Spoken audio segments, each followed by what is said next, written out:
She's going with Delphi. That's our last granddaughter. That's where I I had one too, school of social work.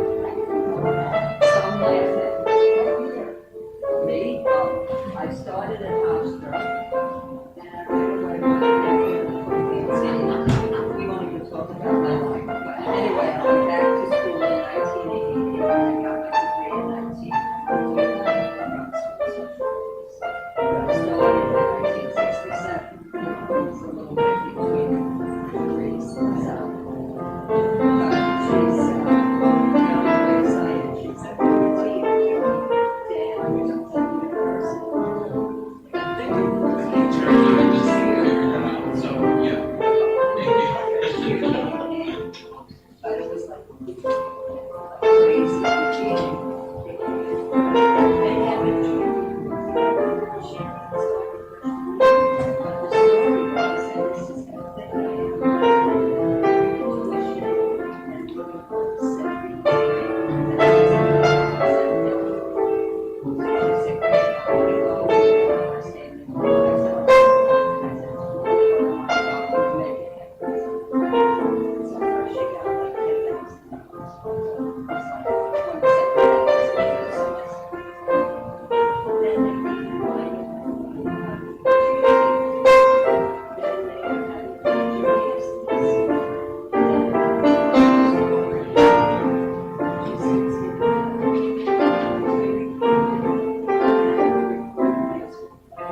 This is the same thing. No, it's not. Yeah, I have an order, sir. It's not the same. Okay. It's missing the land acknowledgement? No, it's missing. Oh, yes. Responsibility, right. Okay. We need to hold You're not holding. Here you go. I folded one. I had it. Yes, I had it. I had it. That's it. I had it. I have it without saying it. I have it. Okay.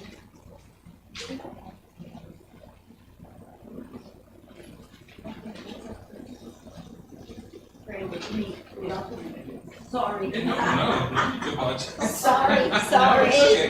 Sorry. Hi, good morning, and welcome to UUCCN, the Unitarian Universalist Congregation of Central Nassau. It's good to see you all here this morning on this hot, beautiful, actually, morning. Today's service is led by Tyrone Davis Jr. and joined by, Annie Lubo. Okay. If you're new here, please know that this is a welcoming congregation, a special community that supports one another on our spiritual journey. We are a people worshiping together from many paths who are brave, curious, and compassionate thinkers and doers. We are here to help one another to do the difficult work of seeking meaning, acting for justice, living with integrity, and walking with one another in peace and love.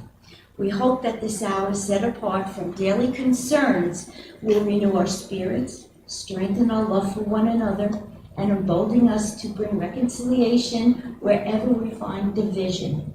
It is good to be together.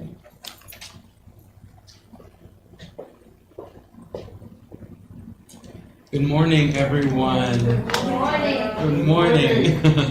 I am Tyrone Davis Jr. It is so good to be back here on Long Island. I'm a third-year seminarian and a social work student at Hunter College and Union Theological Seminary, Reverend Petra's former school.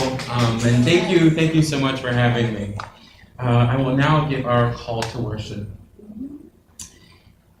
May we recognize and abandon the familiar attitudes and practices that do not serve the whole. We are who we are, and we have the opportunity to be who we want to be, to create a new inheritance for the future. May our thoughts, words, and actions in our daily lives assist in dismantling paradigms of oppression and suffering. May we give thanks for our individual place in time and space, to our families and our relationships that touch and change us. May we give thanks to the wise teachers who help us remember how to be and the chance to make it so. Underneath and within these stories and histories in our humanity, being human means we are of this earth. We are these waters, we are fire and atmosphere. We are the sun and the moon and the stars. We are all that we see, and the wisdom is revealed by looking in between. We are called to worship.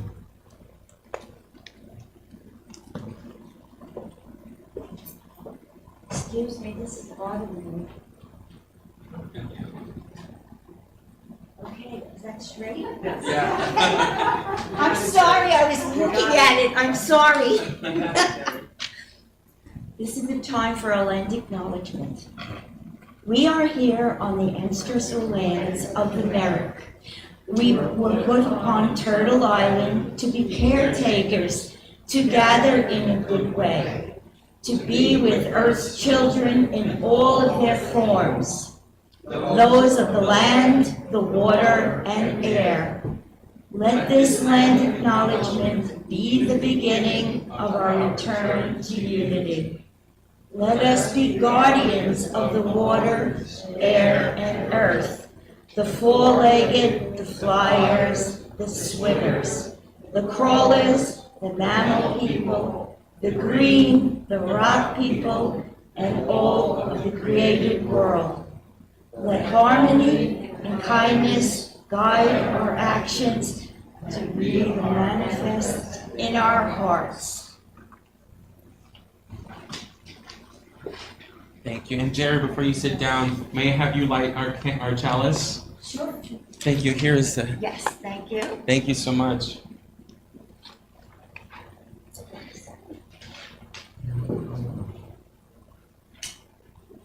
Okay. May this flame shed light on who we are, so that we can one day be who we want to be. Let it give light to our past, while illuminating a path towards our future. Let these flames bring comfort when you are in darkness, and let it bring wisdom today and every single day.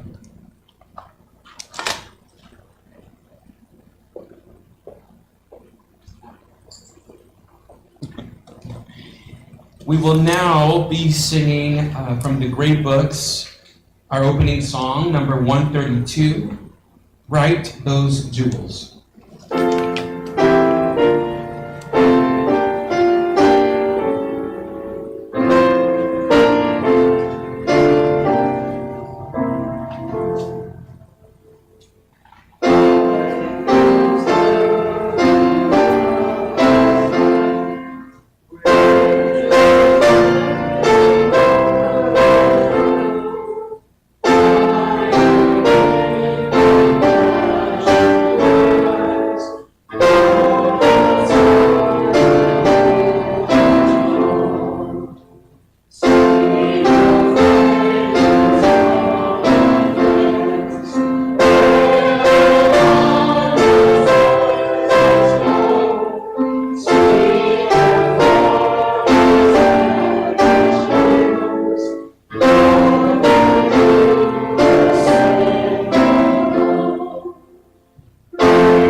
We will now do our peace candle lighting.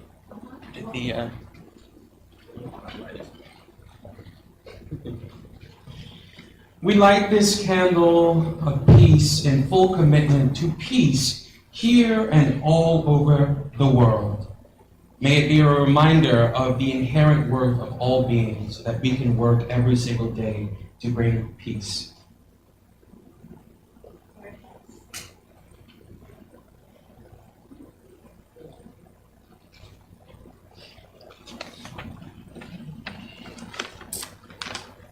We will now do our responsive reading at the back of your programs. Our shared Unitarian Universalist values, I will read, and then you will read the response in italics. Love is at the heart of our values. We promise to live our values every day with love at the center of all things. Equity is the value of our inclusive community. We believe In the inherent worthiness of all. Interdependence teaches us we are all connected.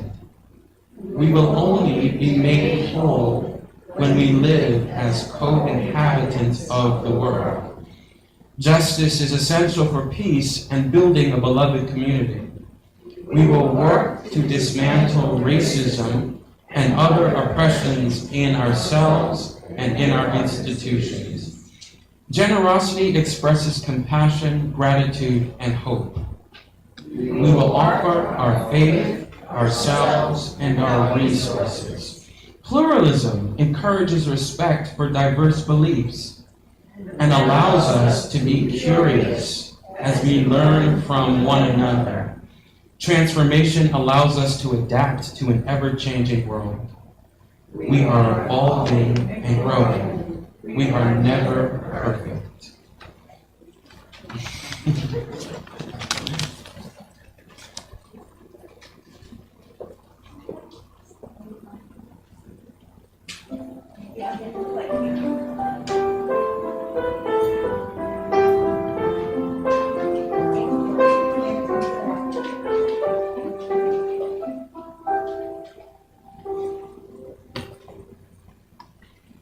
It's time for our offering and thanksgiving. Thank you for all your support of UUCCN. Your pledges, donations, and volunteering sustains our congregation as we are 100% dependent upon our members and friends and guests.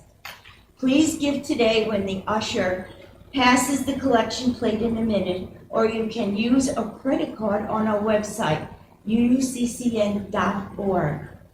One of our traditions is to share our Sunday collection plate with another organization whose work aligns with our values and principles. One of our traditions is to share our Sunday collection plate. I read that. For the month of July and August, we support a primary school in the Navajo Nation in New Mexico.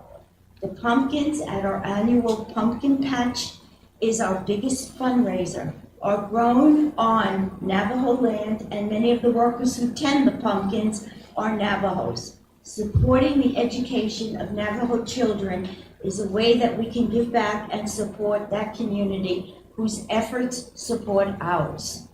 Please help with this important giving today. If you're giving by check, please write "Share the Plate" Summer on the memo line. If you have suggestions for future Share the Plate candidates, please speak with a board member or email uuccn@aol.com.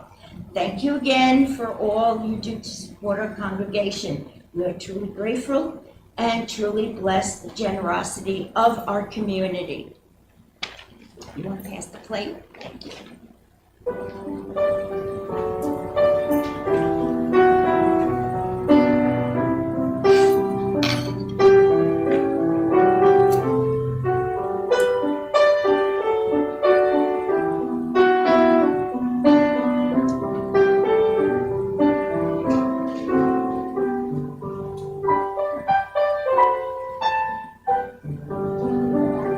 Just hold on to it for now. Yeah, you can put it back there. I'll get it. Okay. This is a time in our service that we have our members and friends and guests share their joys and concerns. Oh, did you hear me? This is the time. Okay. Yes, you want to come to the mic? Want me to take it out? No? In? Okay. Is there anybody who'd like to share? Come up and speak. Yes. Go ahead. I always get, Vern always says you have something to say, so, but I always have something to say. Yes, I had a wonderful week. My granddaughter came with her friend this week to hear me sing down at Lido, and it was so much fun. It was so delightful. And I asked them, because she is a frustrated singer, performer, if she would like to sing. She got up and sang with her girlfriend. And they're two doctors, so I call them the Doctor Divas. And it was joyful. So that was part of my joy this week. But my joy is every day singing there and seeing those wonderful faces, and it's very uplifting for me. Thank you.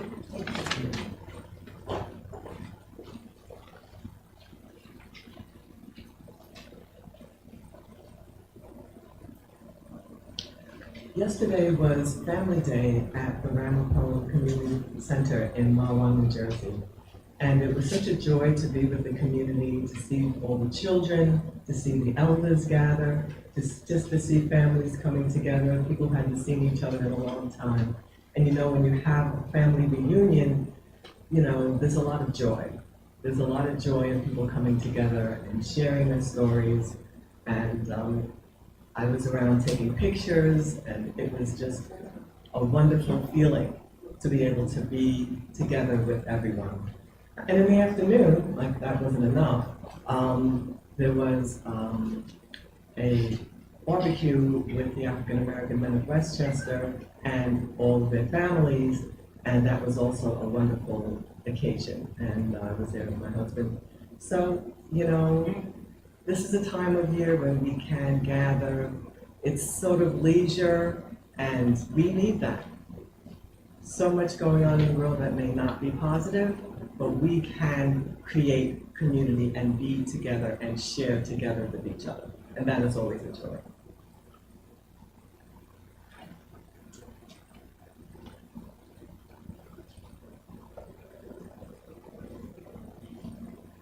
Good morning. I'm Janet McShay. I haven't been here in a while, although I've been at this wonderful community almost 50 years. I'm giving away my age, which is 75, and I'm starting over. We just bought a house in Oceanside. My husband has been in a rehab nursing home since he became very ill with COVID in 2022. So we're ready to bust out and be a family. Our son and 3 granddaughters will be moving in, so we'll have 3 generations in the same house.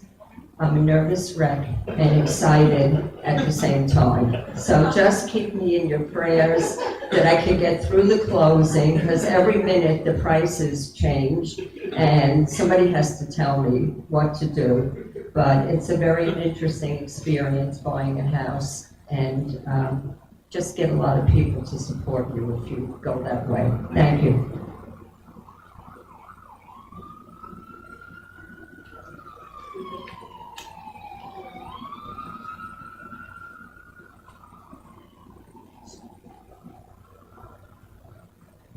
Good morning. Good morning.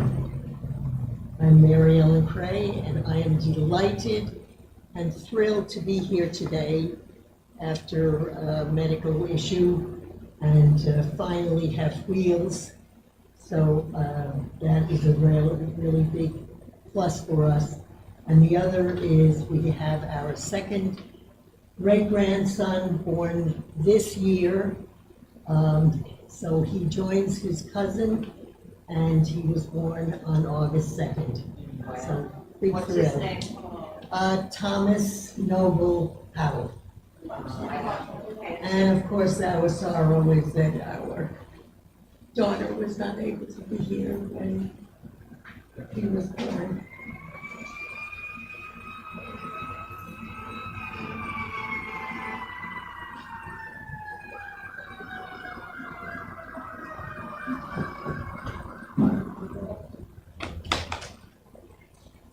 Hi, I'm Betsy Weaver, part of this congregation. I just wanted to mention that last Sunday after the service, Phyllis, Mickey, and I went up to the Shunt Rock UU, and we gave in our artwork. They're having a UU artwork exhibition. Yeah, right. Chris knows that. We're having they're having a UU artwork exhibition, and today from 1 to 3, they're introducing it with a party, and I'm sure it'll be hung up for 2 weeks after that. So if you get a chance, we'd love you to come down and look at that.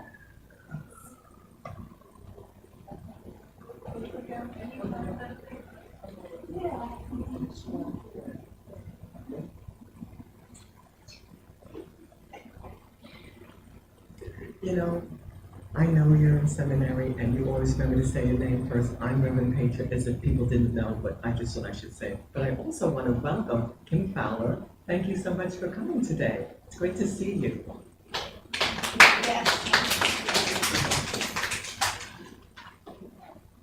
Anyone else?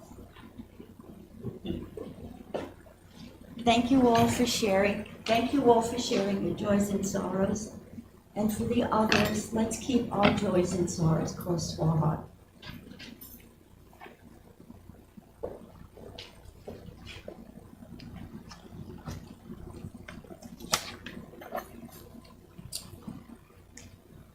We will now give ourselves the gift of silence. Let this gift draw you into serene stillness or radical reflection or vast, vast awareness.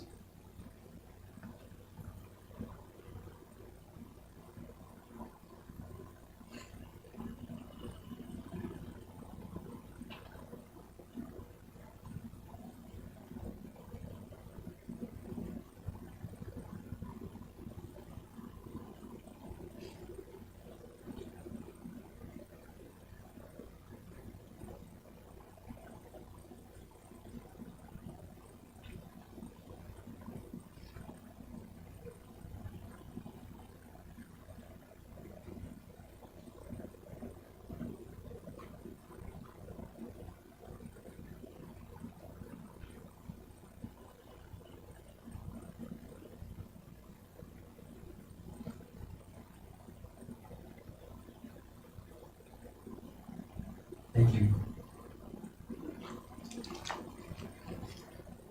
Well, hello, everybody. Filling in for my buddy Michael whenever I can. And the title of the sermon that you're going to hear after this is "I Thought You Did It For Me, Mom." And you're going to find out what that refers to. That's really the pivotal line in a certain Broadway musical, which I think has about the best quote of any Broadway musical. And I'm glad that so many people in their joys and concerns mention children, because of course children are the crux of that show that we will share with you in a minute. And so I wanted to do a song for you by the gentleman who wrote all of the lyrics for that show. This was before he wrote music to the Broadway shows. This was the last show for which he only wrote the words. The one right before this, you might have heard of it, West Side Story. But this was the one right before he finally busted through and started writing music and lyrics. But this one is from a show from the 80s. And this is from Into the Woods. And I think it really fits the theme.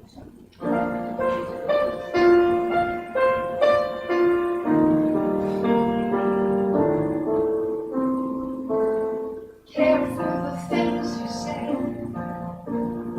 children will listen. Careful the things you do, children will see and learn. Children may not obey, but children will listen. Children will look to you for which way to turn, to learn what to be. Careful before you speak. Listen to me. Guide them, then step away. Children will listen. Tamper with what is true, and children will turn. If just to be free. Careful before you say, listen to me. Children will listen.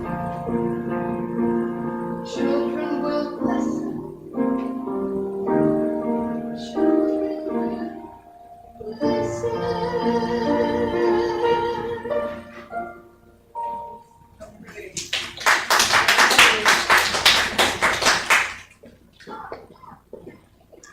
Wow. I got it. That was such a stunning rendition of that song. Just so fitting for today. Thank you for that, Amy. Thank you. Oh, Stephen Sondheim, my favorite. Okay. So today is the closing performance of what holds a legacy of being the greatest musical of the American theater, Gypsy. This fifth and historical Broadway revival of it, starring the incomparable Audra McDonald, plays its last performance in a couple of hours.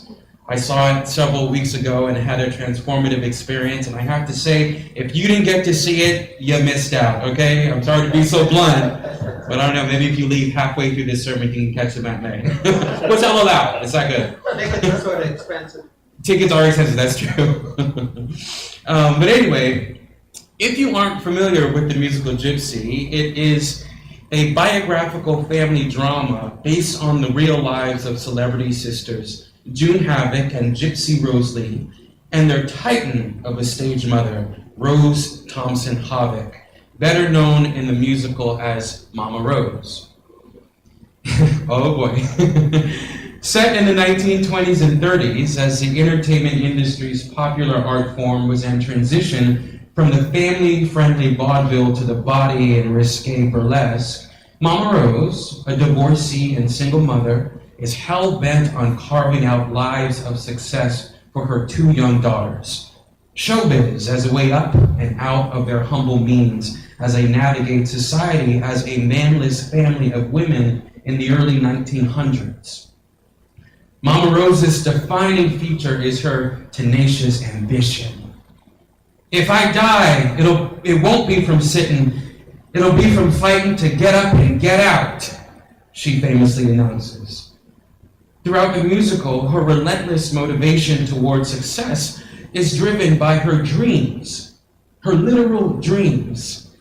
I had a dream, she frequently proclaims to her daughters, and what follows is a fully formed vision of a new act for her daughters and their scraggly backup chorus of boys that she has scraped up along the way. Her dreams are dreamt up strategies towards Hollywood success, which she holds as if they were direct messages from the divine. Dreams for her daughters, which, with grit and a natural knack for business, she remarkably follows through on. Though they have to deal with the realities of a shifting industry, June, her youngest daughter, a Shirley Temple type, and her chorus of boys perform on vaudeville's Orpheum circuit quite a bit.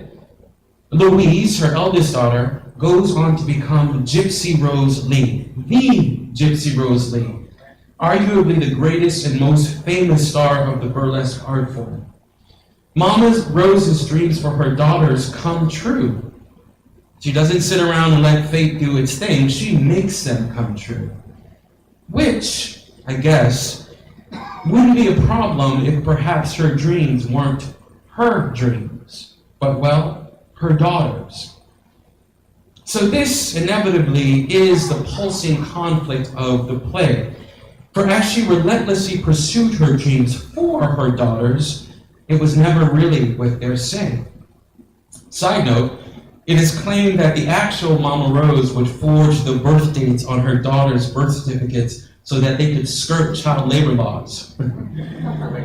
Her young child daughters, who should perhaps be enjoying their childhoods, are forced by and with their mother into the realities of show business.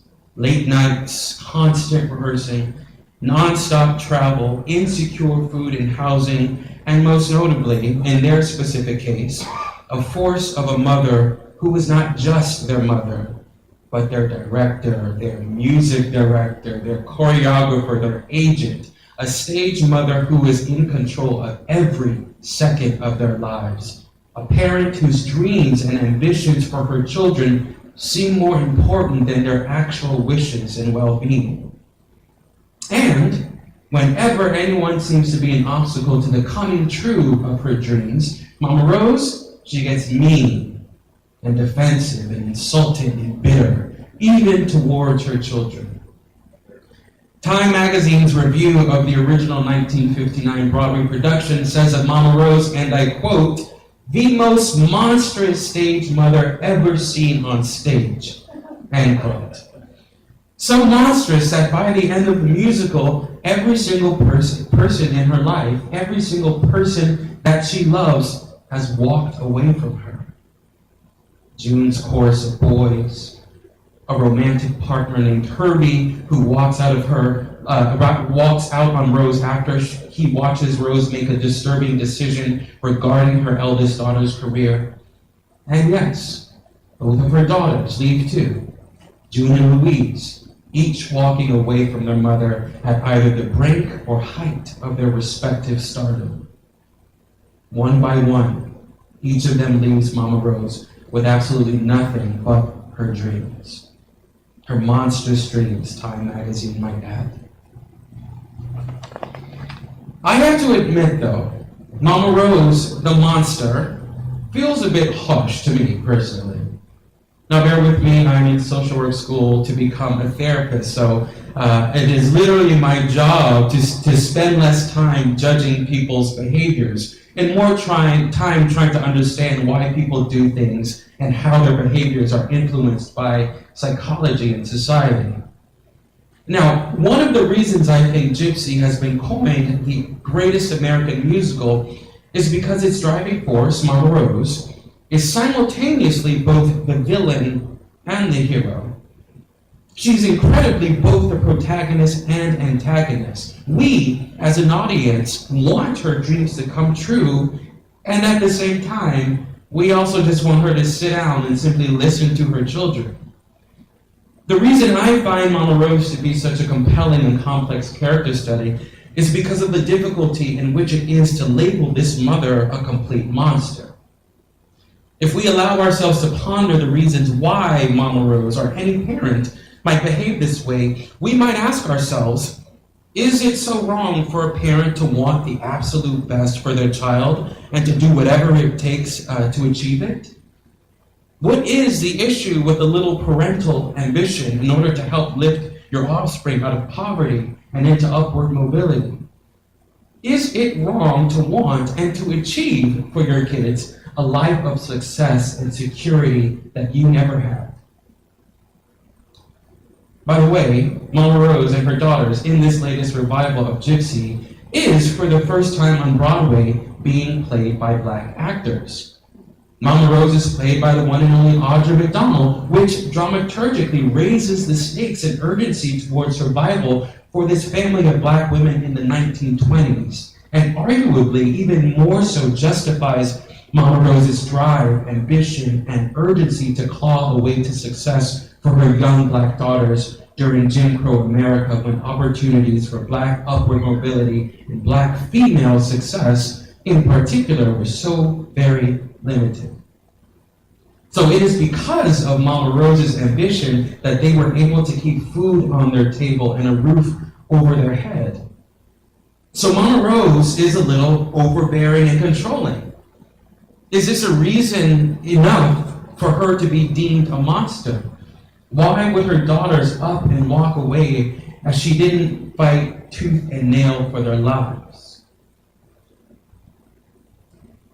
Though it isn't touched too heavily on in the musical, it is crucial to note that being walked away from, abandonment, was a lifelong wound of Mama Rose's in real life. Earlier in the timeline from which the drama of the musical begins, the real Mama Rose had been twice divorced, being walked away from by 2 previous husbands. That's in her adulthood. But the wound of abandonment for her begins to fester even farther back in Mama Rose's biographical timeline, all the way back to childhood. It is documented that Rose's mother, Anna Thompson, who harbored her own ambitions as a gifted seamstress, would travel all over the American West, leaving little Rose for months at a time without the attention and adoration that is so crucial from parental figures during the formative years of childhood. Love was insecure. It had walked out of her life again and again, and again and again and again.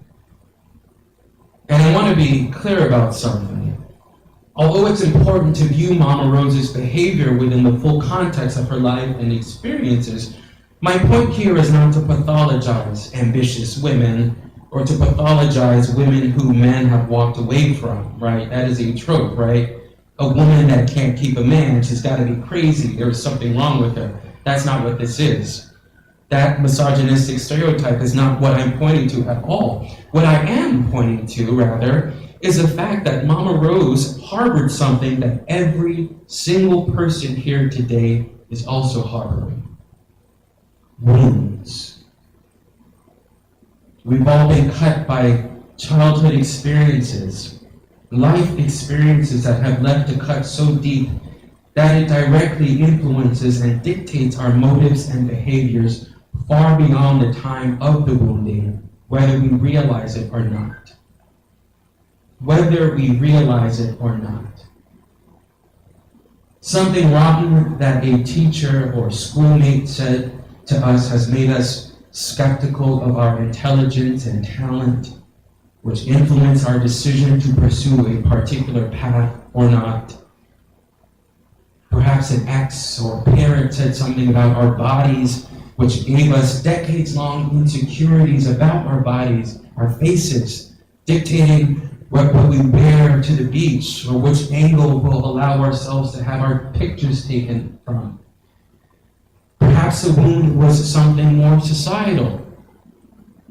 If you were a queer child, you might have taken on the habit of people-pleasing, excelling in school, or conforming in every way you could, because you knew that there was one way you could never conform. And so survival meant frantically making yourself valuable and lovable in every other way that you could. Perhaps you grew up watching your hard-working immigrant parents try their darndest to make do on what was once the American dream, and then watch them be vilified, or maybe even separated from you. Perhaps you'll never forget the time someone called you a derogatory slur and ripped a pocket of anger into your heart that has remained there ever since, turning you into a lifelong fighter of peace and justice. Perhaps on a Sunday, September morning, 24 years ago, you watched the towers fall. Perhaps you fled war and famine. Perhaps a parent or best friend died too soon. Perhaps you are currently witnessing the political destruction of intelligence, curiosity, and morals, watching it be replaced with violence and lies and ignorance and death, watching it be replaced with everything except truth and love. These things shape us as individuals. We interact with people, we move through the world, we make choices influenced by the ways in which we've been shaped by external circumstances, big and small, whether we realize it or not. And this phrase here, whether we realize it or not, is so crucial. Because when it comes to human beings being aware enough to realize why we do things we do, the or of that phrase tends to skew towards the not. We typically don't know why we do the things we do. We are a reactionary species, by design, one could argue. We make split decisions based on instinct, fear, hunger, desire, and trauma. At the end of the day, we humans who have fooled ourselves into believing that we are superior and the most civilized among the species, we are simply just wild animals who respond to instinct, which has helped us survive. But unless we've done some deep and honest personal reflection, or developed a spiritual practice that slows us down, or perhaps had years and years of therapy that can help shed light on our pain and patterns, our reactive nature can not only help us survive, yes, but it can also be our downfall. It can harm people. It can cause people to walk out of our lives. So I am reluctant to make a monster out of Mama Rose. But instead, I feel a sort of grief at her inability to recognize her own pain. I'm gutted that through her daughters and her relentless and unexamined pursuit of fame for them, she is, perhaps, without realizing it, attempting to mend a stinging, stinking wound. Through her daughters and without their agreement, Mama Rose is trying so hard to secure the things for herself that have walked out of her life over and over and over again. Attention, admiration, validation, connection, loyalty, love. Hurt people, as the old adage goes. If I had to put a spin on that piece of wisdom, I would say hurt people, mostly because they don't know that they are hurt people. And like Mama Rose, we are all hurt people, and we have all hurt people. And on the flip side of that, we have all done beautiful things in this world because we are hurt people. Pain can generate both harm and goodness. But this sermon is less about good and bad behavior. It's less about the things we've done, but more so about self-awareness, radical reflection, and courageous curiosity about who we are as individuals. This sermon is about holding ourselves accountable to our own pain and realizing that no one can mend that wound except ourselves. People can help, certainly. Truth, justice, and love in society can heal and repair, for sure.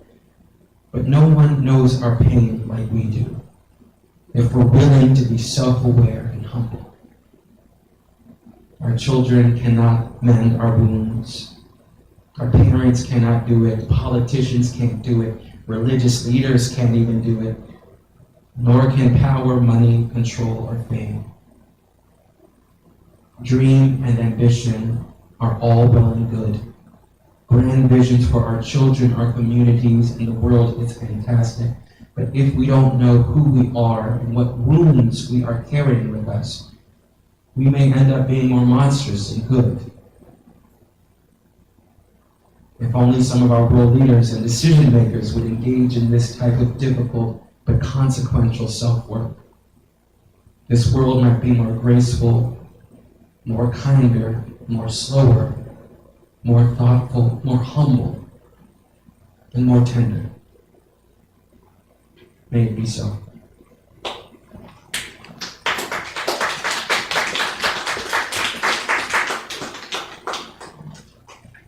Now we'll do hymn number 17. Every night and every morn.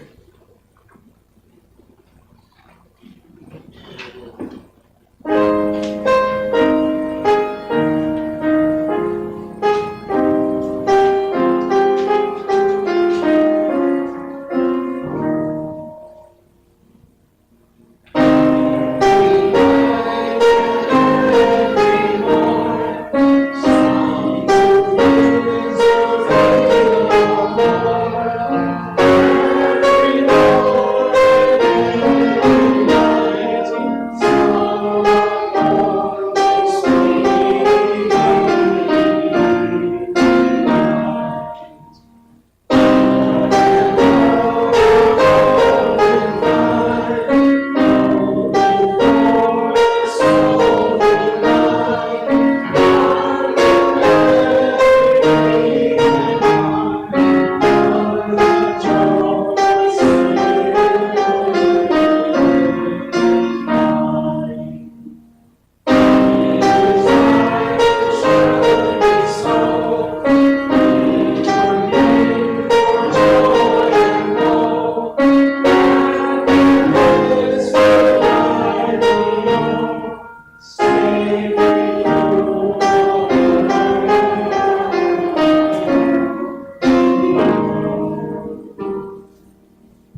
Our closing and benediction comes from Rebecca Savage. Blessings shall follow us.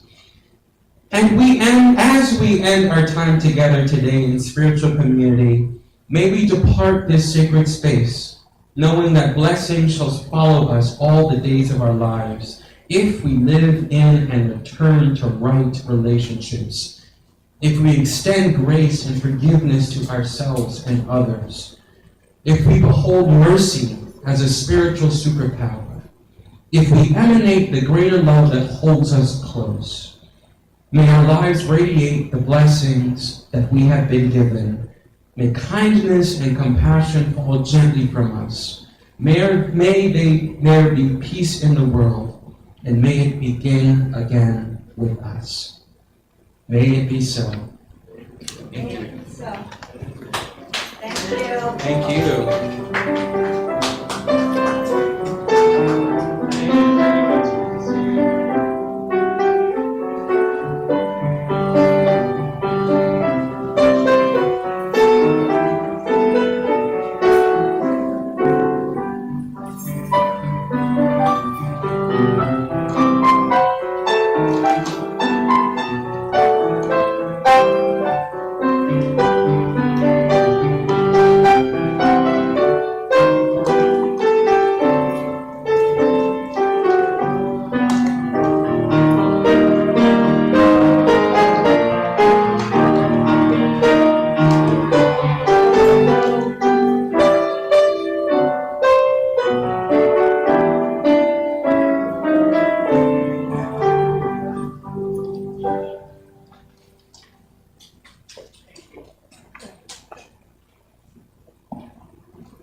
Yes.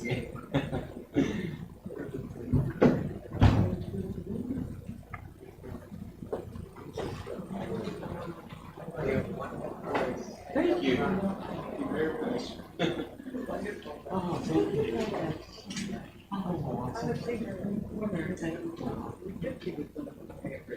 It's one of my favorites.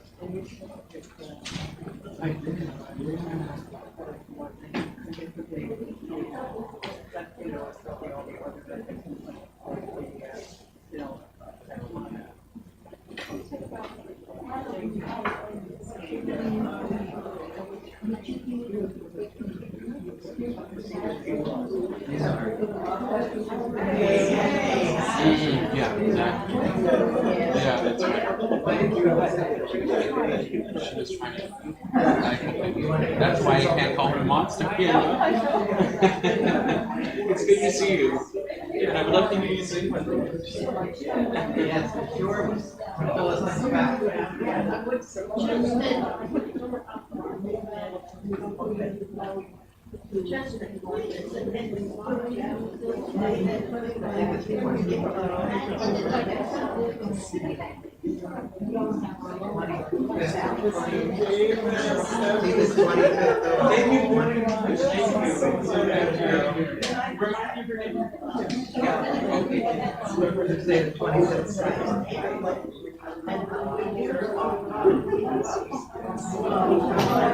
Thank you for being here. Are you from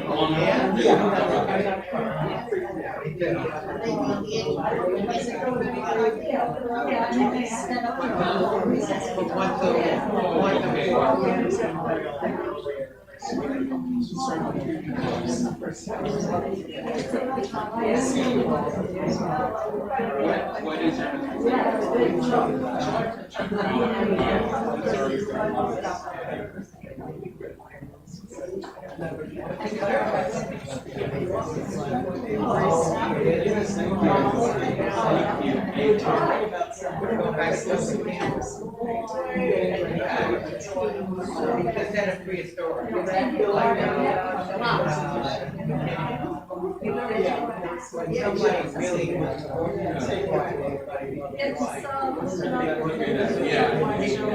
Thank you for being here. Thank you for saying yes, can